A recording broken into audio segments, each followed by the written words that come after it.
So I put a poll up recently on Instagram, which Stallone movie would you like me to review next? And the two that were at the top were Lock Up and Cliffhanger. We just did Lock Up. Now we're going to be doing Cliffhanger. So stick around, grab a drink, pop some popcorn, and let's talk Cliffhanger. Come in, you're calling Raven. Payback time. Come on! Come with me if you want to live. You just don't turn it off! What's going on, everyone? Welcome back to the channel. My name is Jason. You're watching BACKTRACK Cinema, where we talk movies of the past that you know and love. And today, guys, we're going to be reviewing Cliffhanger. I'll be honest with you, I'm a huge Stallone fan, but this is not a movie I rewatch a lot. I mean, I watched it back when it come out a few times since then, but it's been actually quite some time since I've rewatched this. And for me, Die Hard on a Mountain, man. Ever since Die Hard, we got all these, kind of clones of Die Hard, but I'm not saying this is that's not a bad thing. It's actually a good thing. Taking a template, of Die Hard and putting it to other things like they did with Air Force One, like they did with Sudden Death with Van Damme. Every action star seemed to have his Die Hard movie, and Cliffhanger was Stallone's. And there's things that really work, and there's things that don't work, unfortunately. So hit me in the comments. Tell me what you think of Cliffhanger. Do you like it? Don't you like it? Let's have a good conversation about Cliffhanger. Now, this was a box office smash, raking in $255 million worldwide. So it did absolutely excellent, and I'm glad it did. And just like how 1982 was a good year for Stallone, 1985 was a good year for Stallone, 1993 was an excellent year for Stallone, with Demolition Man and Cliffhanger in the same year, if I remember correctly. So Cliffhanger was released in 1993, directed by Rennie Harlin, and starring Sylvester Stallone, John Lithgow, Michael Rooker, and Janine Turner. We find ex-mountain rescuer Gabe Walker getting caught up in a cat and mouse game with international terrorists who have lost $100 million, who put out a rescue call to draw on a mountain rescue team so they can find their money. So right off the bat, guys, the setup of this movie I really like. I thought the opening scene to this, it's definitely the most iconic. It's what I remember the most. I love the tragic opening to this film, where Sylvester Stallone's friend brings his girlfriend, a novice hiker, up to the mountains, and they get into an accident, and Stallone makes a rash decision to go save her, and he just got her by the fingertips. And, and she just slips from his fingers and falls to her demise. And this is great. I just love how they draw it out. I think it's a really gripping, tense scene.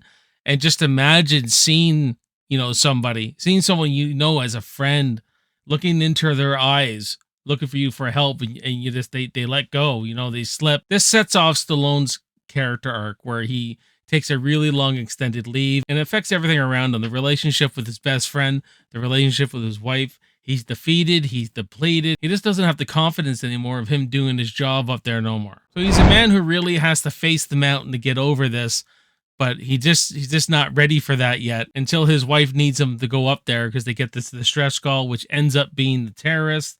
And then it turns into this cat and mouse thrilling game between, this Eric Quaylen, played by John Lithgow, and Sylvester Stallone. Now, Stallone is still pretty good in this, delivers on the action and all that. I feel like he could have delivered more on his performance, but I don't think Rennie Harlin as a director, he's good with action sequences. He's good at putting together something like this, like he did Die Hard 2, did one of my favorites, A Long Kiss Goodnight. But with this film, I just don't feel like he directs the actors very well. So I feel like Stallone could have pushed more with the acting. I don't think there's a lot of chemistry with Stallone's character and his wife. It feels very lifeless. Like I want to believe in their relationship and everything, but I'm not believing in it. I think there's a lot of little overacting at times. When Stallone comes back to clean his stuff out, and he asks his wife to come with him, and she doesn't want to. Their whole conversation is so flat, very flat, monotone. There was no real passion to it.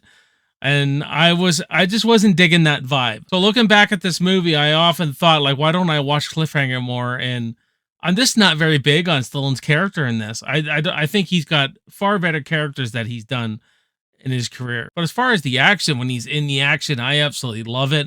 I think Stallone's in some of the best shape of his life in this. His shoulders are really freaking sculpted, and all the stuff with the climbing, the stunt work, it's all great. It's got explosive scenes.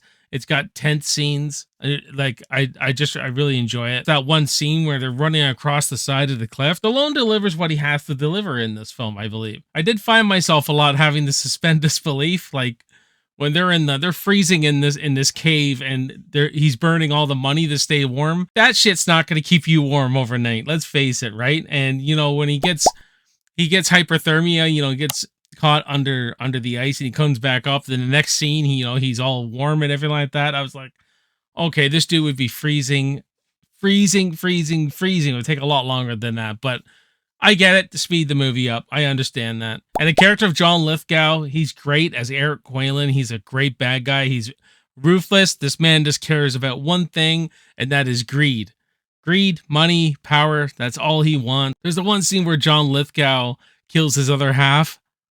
You know what I mean? Because she's a pilot. So now they're both pilots. And so he kills her so that he's the only pilot. So this other guy won't kill him.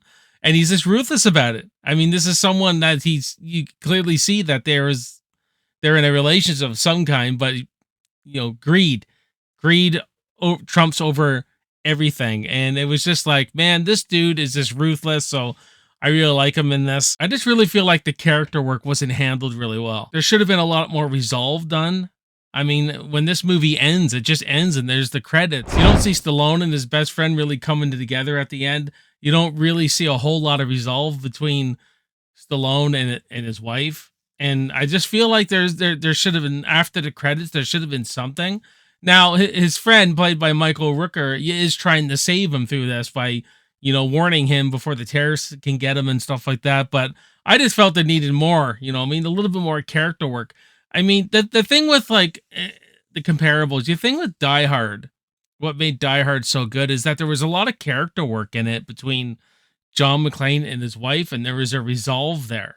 You know what I mean? And stuff like that with the character work. And I felt like this just went for it has the good tension, it has the thrills, it has all that great action all through this movie. I just thought the character work needed to be handled better, and that's on Renny Harlin, man. More often than not, I don't feel like he does a lot of great character work. And you could say, oh, it's just an action film. It's just an action film. Well, that's what made Die Hard so great, is that there was character stuff too. And so I feel like there just should have been a lot more resolved and everything like that. We know at the beginning of this movie that Stallone drops his best friend's girlfriend. And, it slips from his fingers and, she falls. Now, later on, there's that moment where he has the same thing happens to him. We know this is coming. He's got his wife this time, got her by the fingers. And this is where they needed to draw this out. They needed to add more tension here. But he grabs her, kind of just lifts her up. And that was the moment where it was like ghost of the past was coming back to him. And, that should have been really drawn out. You should have had some nice, tension music there. I thought that was just like the pivotal moment in the movie that, he couldn't save that person, but he saves his wife. This needed to be a lot more drawn out. They could have executed that whole scene a lot better. Good score. When the score is supposed to be warm and happy, it does a really good job with the melodies. When it's the sun's out and the mountains and they're flying through the mountains and it's gorgeous and all that kind of stuff. And then when the terrorists show up and when it gets thrilling and you need a lot more tension, the music really shifts and it does a good job transitioning. The cinematography is a really big positive. It's a beautiful film to watch with those wide shots, all the stuff when they're on the mountains with the helicopters and Stallone on the mountains hanging from stuff. And I mean, they literally cliffhanger, man. It's just kind of saying two things too, right? It's a cliffhanger, like a thrilling action movie, and it's called Cliffhanger. So I absolutely love that too. And seeing Stallone not really playing the tough guy who can handle every situation, I like how he's just this regular guy who's just a very good mountain climber, mountain rescuer, and he's got to use his brains to escape these terrorists. He's not someone, who's an expert in firearms and all that. And so I love seeing Stallone switching up his stereotypical character. And then when he did Copland, he really switched it up. So that was really good. But in a nutshell, guys, I did enjoy this movie. I don't like it as much as other people like it. Like I said, I think it's a good, thrilling action film. Stallone brings his star power, but the character work is what really brought this down for me, where I didn't really care a lot about the characters. But all in all, a good time. I'm going to give Cliffhanger from 1993 a B minus.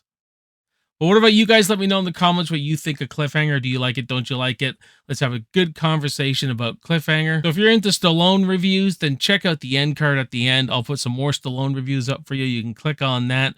My name is Jason. You're watching Backtrack Cinema. I will see you next time, and I will see you in the movies. Cheers.